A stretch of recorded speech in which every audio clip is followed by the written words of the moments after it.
Hi everyone, this is Sumesh Srivastava. I'm founder and CEO of Startup Chowpal.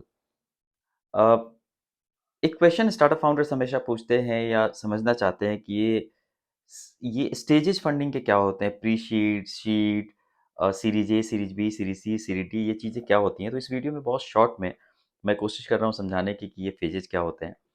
तो पहली चीज़ होती है pre seed. Pre seed वो time होता है, वो स्टेज होता है जब आप अ, कुछ स्टार्टअप करने की प्लानिंग कर रहे होते हैं, आप चाहते हैं कि मैं स्टार्टअप करना चाहता हूँ, बट आप उस समय कुछ रिसर्च करना होता है आपको और आपको कुछ सवालों के जवाब ढूँढने होते हैं कि क्या आपका आइडिया सच में वाइबल है? क्या कोई और है मार्केट में जो ये काम कर रहा है? कितना कैपिटल इंटेंसिव है आपका मॉडल? आपका एग्ज़ैक्ट बिज़नेस मॉडल क्या होगा? वगैरह-वगैरह इन सवालों के जवाब आप फाइंड आउट करते हैं, रिसर्च करते हैं, उस स्टेज को बोलते हैं प्री सीड स्टेज। और इस स्टेज में मोस्टली जो फ्रेंड्स एंड फैमिली ही आपके लिए फंडिंग कर पाती है इस स्टेज में, या गवर्नमेंट के ग्रांट्स वगैरह आप ले सकते हैं।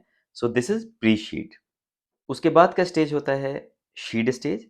शीड स्टेज वो स्टेज है जिसमें आपने एमवीपी बना के कुछ अपने कस्टमर्स का रिएक्शन ले लिया है और आपको पता चल गया है कि आपको करना क्या है। और इस स्टेज में आप फंड रेज़ करना चाहते हैं एक्चुअल प्रोडक्ट बनाने के लिए, थोड़ा मार्केटिंग पे खर्च करने के लिए, थोड़ा ब्रांड बिल्डिंग पे खर्चा करने के लिए, कुछ कस्टमर एक्वायर करने के लिए, और एक्चुअल जो आपका प्रोडक्ट है, प्रोडक्ट मार्केट फिट, उसके साथ एक एसओपी क्रिएट करने के लिए आप फंड रेज़ करना चाहते हैं। और इसमें एंजल इन्वेस्टर्स कुछ छोटे-बड़े टिकट साइज़ के साथ पार्टिसिपेट करने की कोशिश करते हैं, अगर आपके मॉडल में दम है और प्रोजेक्शन सही दिख रहा है तो। उसके बाद का स्टेज होता है सीरीज ए। सीरीज ए वो स्टेज होता है जिसमें वेंचर कैपिटल फंड यानी वीसी फंड्स की एंट्री होती है आपकी लाइफ में, आपकी जर्नी में। और इसमें स्टार्टअप फाउंडर्स का मेन फोकस होता है अपने बिजनेस को और ज़्यादा ऑप्टिमाइज़ करने के लिए कि कैसे ज़्यादा से ज़्यादा ऑप्टिमाइज़ कर सकें। दूसरी चीज़, वो देखना चाहते हैं कि जो करना चाहते हैं वो ये देखना चाहते हैं कि जो भी शॉर्टफॉल्स हैं या जो भी लॉसेज हैं उनको कैसे ऑफसेट किया जा सके।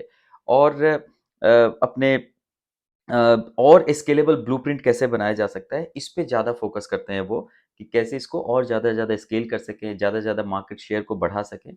और जितना ज़्यादा सेल होगा, जितना ज़्यादा मार्केट शेयर होगा, उतना आसान होता है इस स्टेज में फंडिंग रेज़ करना। सो ये होती है सीरीज़ ए। उसके बाद का जो स्टेज है उसको बोलते हैं सीरीज बी। सीरीज बी वो स्टेज है जहाँ पे आपके पास डेडिकेटेड मार्केट शेयर है, आपके कस्टमर्स हैं और एक स्टेडी रेवेन्यू चल रहा है।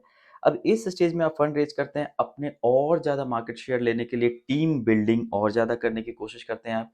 अलग-अलग डिपार्टमेंट्स यानी डेडिकेटेड डिपार्टमेंट्स अब आप बनाना होता है आपको, जैसे मार्केटिंग का डिपार्टमेंट, मार्केटिंग का हेड अलग, पीआर का अलग, एचआर का अलग, वगैरह-वगैरह। इन सब चीज़ों को बना के आप एक्स्पोनेंशियल और ज़्यादा डीप जाने की कोशिश करते हैं, मार्केट शेयर और अग्रेसिवली बढ़ाने की कोशिश करते हैं। ये स्टेज होता है सीरीज बी।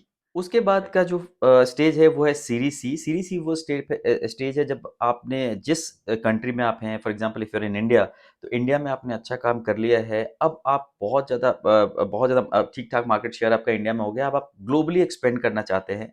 उसके लिए आप फंड रेज़ करना चाहते हैं, या अपने जो नॉन परफॉर्मिंग जो कॉम्पिटिटर्स हैं, जो सेम लाइन पे काम कर रहे हैं, सेम प्रोडक्ट में काम कर रहे हैं, या जो थोड़ा कम परफॉर्म कर रहे हैं, आपसे छोटे हैं, उनको एक्वायर करने के लिए, ताकि आपके पास मार्केट शेयर और ज़्यादा से ज़्यादा हो सके, उसके लिए आप फंड रेज़ करते हैं। ये स्टेज होता है सीरीज़ सी, और इस स्टेज में होने वाली फंडिंग को बोलते हैं सीरीज़ सी फंडिंग। उसके बाद की फंडिंग होती है सीरीज़ डी या बियॉन्ड कह सकते हैं उसके। सीरीज़ डी में बेसिकली क्या होता है कि अब आपने ग्लोबली एक्सपेंड कर लिया है, बहुत बड़ा मार्केट साइज़ आपने कैप्चर कर लिया है। अब आप आईपीओ में जाना चाहते हैं। तो अब आईपीओ में जाने के लिए जो प्रिपरेशन होती है, उसके लिए वो करने के लिए आप फंड रेज़ करना चाहते हैं, जिसमें सीरीज़ सी में आपने कुछ चीज़ें सोची थी, वो रह गई हैं, उनको जल्दी-जल्दी आपको करना होता है। या आप अपना कोई कॉम्पिटिटर होता है, उसको आपको खरीद लेना होता है, पूरी तरह से एक्वायर कर लेना होता है।